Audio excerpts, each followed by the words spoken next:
benefit of such to this area or to Ireland. We ask the board consider that we have never sought to inflict this project on any inhabited area, nor sought to impose any siting on the developer. We ask the board to consider that we have, from the publication of the initial EIS in November 2000, asked the developer go back to the drawing board and produce a sustainable design for the project that will not impact on communities. We ask the board to consider that the terminology of the relevant EU directive and Irish law clearly imply that a development such as this is located in the coastal area, beach, etc., and not through a terrestrial corridor 9 kilometres inland to a beach terminal in deep bog. We ask the board to consider that Ireland has the smallest percentage area of environmentally protected land in the EU, and whether it is acceptable to reduce the utility of such a small allocation by imposing unacceptable development in the name of short-term convenience. We ask the board if one bit of an SAC is still an SAC, however inconvenient. We ask the board to consider with care the implications of the fact that this is a unique design for a pipeline project. Not alone is it unique in its physical characteristics, but it is unique in that it places a burden uniquely on this small community and without its consent.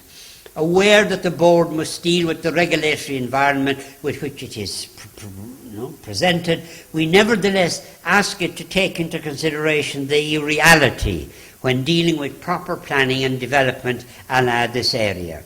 At the oral hearing into the application for planning permission for the processing plant in Balnaboy, it was discovered that the county development plan, then in force in 1992, had no section dealing with the Erris area. A draft had been circulated, but it had not been adopted by Mayo County Council because, according to the chief planner at the hearing, because more important matters were prioritised.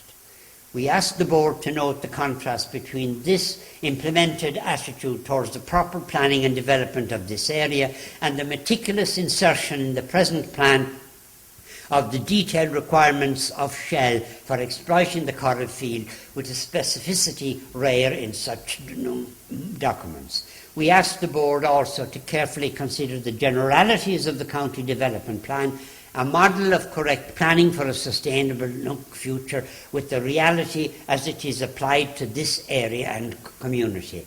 As project splitting has been and continues to be the strategy used to smuggle this proposal through the regulatory process, we point out to the members of the board that whatever work has already been done on this project is not relevant to this application in any way. This staged advance is used with deliberate care to create an atmosphere of inevitability that should not be allowed to influence any decision the board may make. It is a matter for the developers if they spent money and human capital on constructing this trick of the loop.